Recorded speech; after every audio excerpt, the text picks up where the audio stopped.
ترجمہ کیسے ہوتا ہے؟ اچھا ترجمہ چلیں آپ بتائیں کیسے ہوتا ہے؟ ایک تو اس کے لیے بہت ضروری ہے کہ جو مترجم ہے اسے جو اس ترجمے میں جو دو زبانیں ملوث ہیں یا انوالوڈ ہیں وہ آپ کو بہت اچھی طرح آتی ہیں، بہت اچھی طرح آتی ہیں، اور لیکن آپ کو زوم نہ ہو کہ آپ کو آتی ہیں۔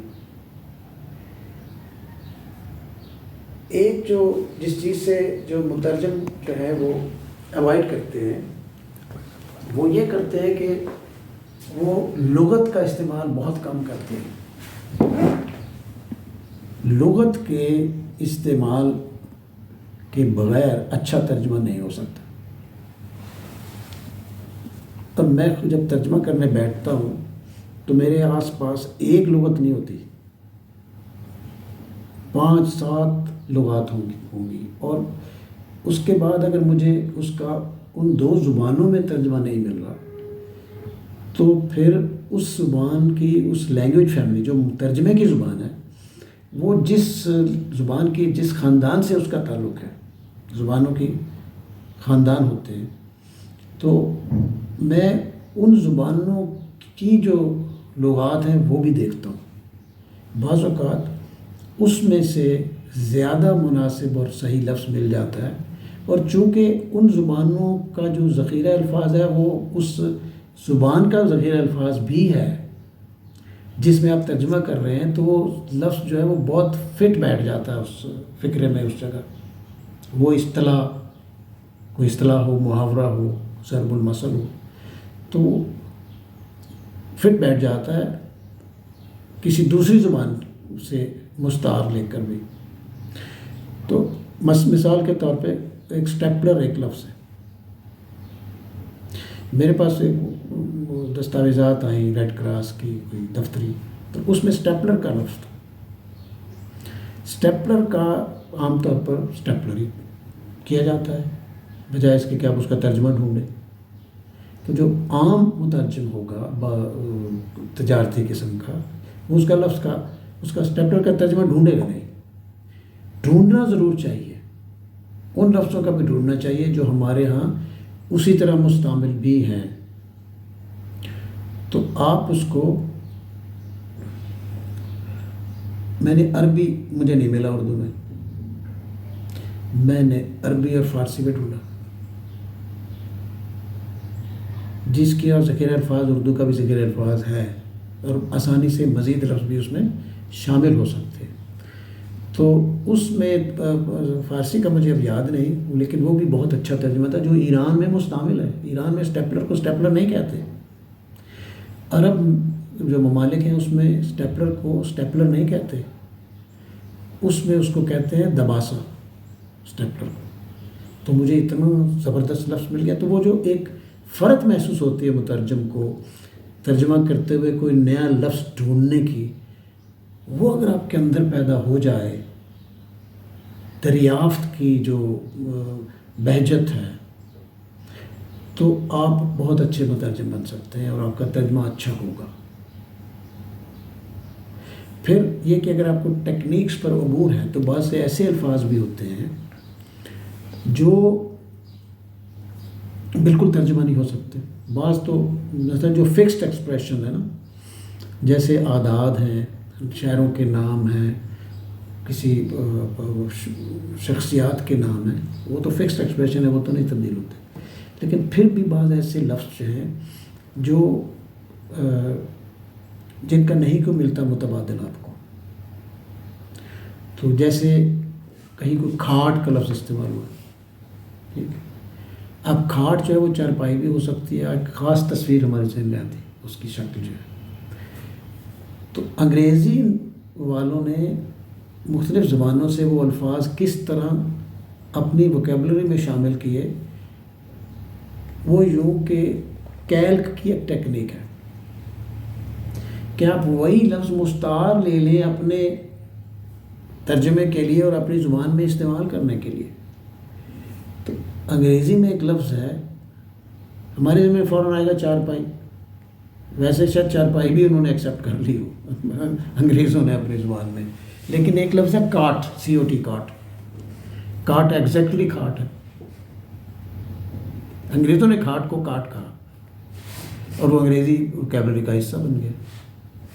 تو اسے کیلک کی ٹیکنیک کہتے ہیں. بورنگ اور کیلک ملتے جلتے یہ دو ٹیکنیکس ہیں. تو ایسی ایک نہیں بے شمار مثالیں ہیں. میں تو ابھی چونکہ محدود اس میں وقت میں ہم بات کر رہے ہیں. جیسے بعض قدم میں یہ بھی غلط فہمی ہو جاتی ہے کہ فلاں لفظ انگریزی سے آیا ہے، ایکچولی وہ عربی سے گیا ہوتا ہے یا ایسے ہی بالکل ایسے. ہماری زبان سے گیا ہوتا اچھا ڈاکٹر صاحب یہ بتائیں، جیسے ہم ریچول ہے انگریزی کا لفظ ہے ہے. یا ریلیجن ہے، اس کے بارے میں بتائیں. ریچولز جو ہیں، ریچولز تو وہی ہیں نا جو رسومات ہیں آپ کی، مذہبی رسومات اور جو تقریبات ہوتی ہیں، تہوار ہوتے ہیں. تو اس میں جو تہوار ہے، عید الاضحیٰ تو عید الاضحیٰ ہی ہوگی، عید الفطر عید الفطر ہی ہوگی. اور اس میں ترجمہ مثال کے طور پہ میں اس میں سے الکیمسٹ میں بتاتا ہوں کہ انجانے میں وہ غلط بھی کر جاتے تھے. جو انگریز مترجم ہے اس نے اس میں کچھ تعصب سے بھی کام لیا ہے. وہ ترجمہ وہ اچھا ہے جس میں تعصب نہ ہو. اس نے وہ تنجا کے گلیوں میں گھوم رہا ہے وہ گڈریا، اور ایک دکان میں وہ کوئی چیز خریدنے کے لیے داخل ہوتا ہے. تو اس کے بعد وہ کہتا ہے کہ ایک مینار سے کوئی آواز بلند ہوئی اور سب دکانیں بند کر کے لوگ جو ہیں وہ اس طرف چلے گئے. اور کچھ اس کا لفظ اس نے انگریزی میں ایسے استعمال کیے جس کا ترجمہ یہ ہے کہ وہ عجیب سی حرکتیں کرنے لگے حالانکہ وہ نماز پڑھ رہے ہیں. اب میں نے اس کا جو لفظ ہیں وہ نہیں بدلے، اس کا ترجمہ نہیں بدلا میں نے. تو آپ اگر مسلمان ہیں تو آپ کو ظاہر ہے اچھا نہیں لگے گا کہ ایک جو کرسچین ٹرانسلیٹر ہے وہ اپنا مذہبی تعصب کا مظاہرہ کر رہا ہے بیچ میں. لیکن اچھا ترجمہ یہ ہے کہ آپ آنیسٹ رہیں ٹیکسٹ کے ساتھ. اچھا ترجمہ متن کے ساتھ فیتھفل ہوگا اور اس کے ساتھ ہی رواں سلیس، اور ایسا ہوگا کہ وہ ایسا لگے کہ آپ نے وہ ناول ترجمے کی زبان میں ہی لکھا ہے، ترجمہ محسوس نہ ہو. بہت اچھے تراجم ہوئے ہیں جب ہمارے اردو میں، جب بہت ہی اچھے قابل لوگ جو ہیں انہوں نے ترجمہ نگاری کی. مثال کے طور پہ جو تراجم ہیں ان کے یہ ناول کس کے ہیں، یہ جو لیمپ کے ہیرالڈ لیمپ کے صلاح الدین ایوبی پہ ہیں، تاتاریوں کی یلغار ہے، اور سلیمان علی شان سلمان دی میگنیفیسنٹ. تو اس کے ترجمے کیے عزیز احمد نے. ہاں عزیز احمد، ٹھیک ہے. عزیز احمد نے کیا. آپ وہ ترجمے پڑھیں آپ کو لگے گا کہ یہ ناول عزیز احمد نے لکھا ہے اردو میں، یہ ہیرالڈ لیمپ کے ناول ہی نہیں ہے. تو اصل میں یہی بات جو میری وہی پہلے میں نے بات کی تھی کہ اصل میں اہلیت، صلاحیت اور ریاضت اور مشق اور ترجمہ کرتے ہوئے محنت جو ہے اس کا کوئی اگر شخص حامل ہے تو وہ اچھا ترجمہ کرے گا. تو اسی طرح اب دیکھیں جیسے رابرٹ فٹز جیرالڈ نے کیے ترجمے عمر خیام کی رباعیوں کے، تو اس نے دیباچے میں لکھا کہ یہ ترجمہ اتنا تخلیقی ہے، اپنی ترجمے کی اس نے تعریف کی کہ یہ اب جو رباعیات ہیں یہ عمر خیام کی نہیں رہی، یہ میری ہیں. اچھا، اسی کو اور طرح سے ضمیر جعفری نے کہا ہے کہ انہوں نے جو کتبے تھے نا